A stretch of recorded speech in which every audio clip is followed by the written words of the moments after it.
Okay, team, quick rundown of not a complete range, but a bit of a range of bits, because people want different, as much. I get asked a lot of questions about bits and horses and what certain horses are doing and what bit would help them a little bit or help them a lot. Just to run from the Pelhams from the bottom, the Hartwell, that curve, that weight, that thickness, over 30 years, that has been the shape that has worked the best for us. There's a lot of different shapes, but that particular bit, different length arms. I think this is the 6-inch, but it will go to a 5-inch as well. But yeah, that is an amazing bit if you need a nice port, and yeah, we've had a huge results of that. This bit is the most common bit Pelham we use. We use it on young horses. Believe it or not, it's a very, very soft mouthpiece. I actually have snaffles, Tom Thumbs snaffles and D snaffles in this with this mouthpiece. There's a massive port, puts no pressure on the tongue at all. Quite thick there, so broad surface area on the bars. And then we do different, the most important thing is that's round, so it pivots well. Puts pressure on the tongue, no, puts no pressure on the tongue because of the massive port. Just bars and leverage from the curb chain, working with the bars. That is a go-to bit for training. There's a go-to bit for playing. It's a go-to bit for young horses, getting them understanding the curb. I'll go to that, or sometimes these, or both. But I use it on so many different levels. It's been a fabulous mouthpiece and a fabulous bit. For a straight bit, I actually go with this one with that thickness. It's a bit thicker than that one and thicker than that one. And that curve there actually gives it the best balance ever. And it's actually the same angle through there for that one. Those work very well. If you want a straight bit, that bit works very well with that thickness and that weight. And again, we change the arm lengths depending on how much leverage we want. That one just works well on some horses, particularly our clients' horses that are a bit weak. Moves independently, so I don't know why. I haven't done enough research on it, but it does work quite well on some horses. Moving to jointed Pelhams, these have nice little mouthpieces like that, nice curve there, nice weight, nice thickness, different arm length as well, arm or shank, whatever you want to call it. So that's very popular. That's also very popular, the sweet metal with the copper inlays. And that wraps up the Pelhams. So loose ring gags or balding gags. This is the most common one. We sell these. We're getting some copper inlays in them now as well. This is sweet metal copper inlay. Really, really popular. These three bits here are crazy popular. Just do a quick rundown on the Gag Bit Runners. These are our Gag Bit Runners. These are rope, a very dense, fine weave rope, so the draw is flawless all the way through. And you have a really flawless draw up communication, like when you're communicating with a horse, and an instant release, so nothing can catch on it. It just flows straight out. There's two keepers on it, so you don't need tape or rubber rings or anything. That's folded over down there, so that can never get caught on that, and it also has a keeper, so it can't get caught on that.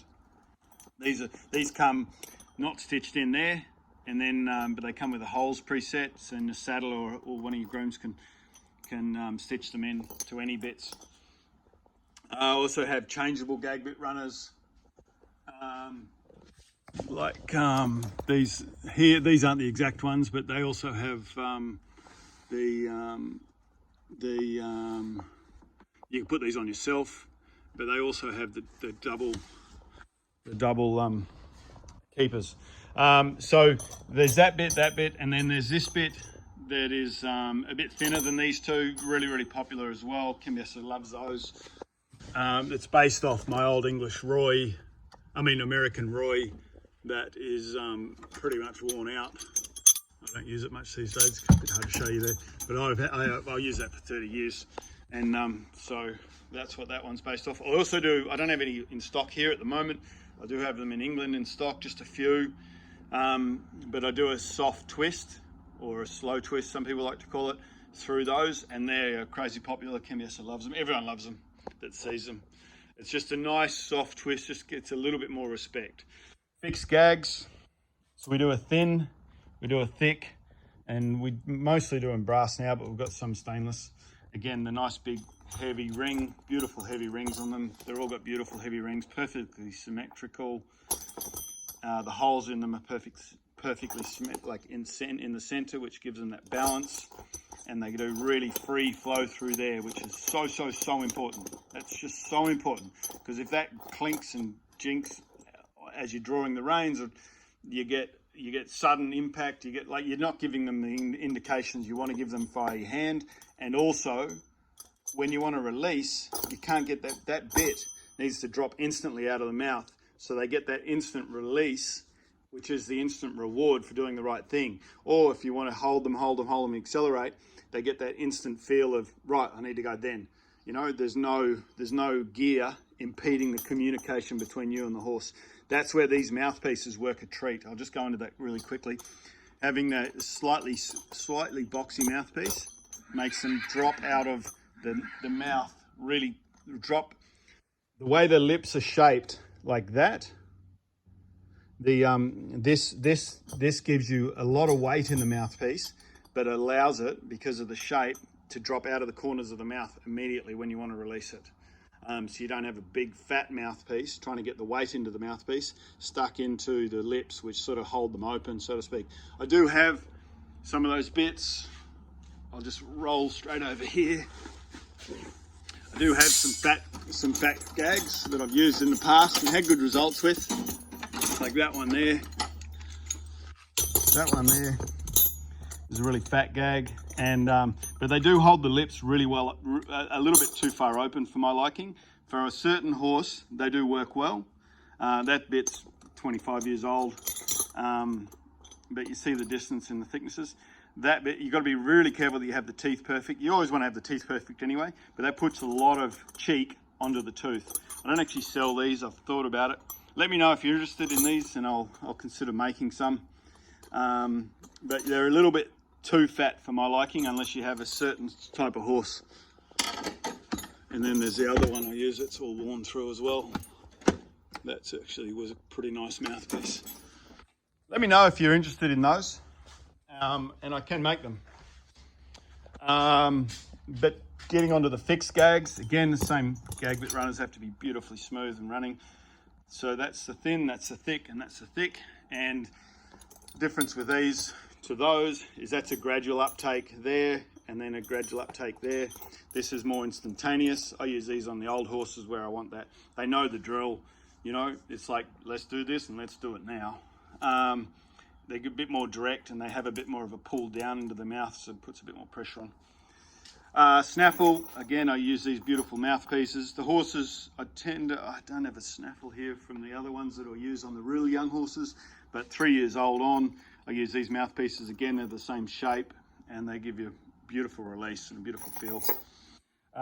Let's just talk about curb chains quick. Use thick curb chains. These narrow ones are rubbish.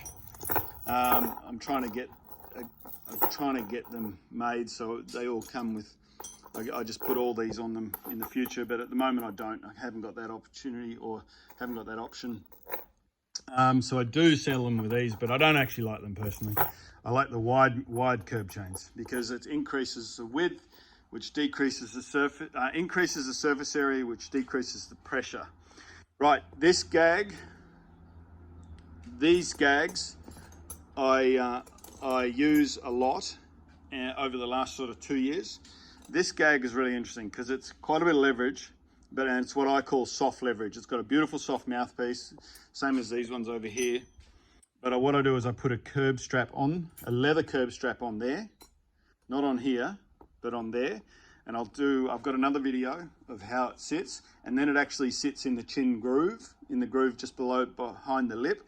And it works, and I use a leather curb strap, not a chain, on this bit, and I get what I call soft leverage. That I've had really good results with it, and it picks a horse's head up nicely, and particularly a rider that's not super strong. It helps them get their head into the position where they can sort of hold the horse in the right shape to do whatever athletic maneuver they want. And then we've got the 3-ring. But just back to this, these can be used with or without curb chains or leather curb straps, which is what I prefer. And just depends on the horse. Like I've got one horse in England that does not need a leather curb strap at all, just needs that because she wants to stick her nose out and down a little bit, but she's very soft. This helps her put her head into a head carriage position that helps me get the back legs up underneath her and helps her perform a lot better. But she doesn't need any more than that. And then I've got one here that's in this, and she needs the leather curb strap with one of the gentlemen I manage, and she just goes beautifully in that. And then we've got this. This is a fat, smooth. It's all nice and everything's nice and smooth. Like whenever you get these joins, you want to have them nice and smooth because these move across the tongue. So that's all nice and smooth, nice and soft all the way through. And that's a nice thickness as well. And then there's a half moon. It's not very popular. I think it was more popular in the 90s. But yeah, that wraps it up. This isn't all our bits, obviously, but these are a good start to a range of bits that work with various horses. Good luck, guys.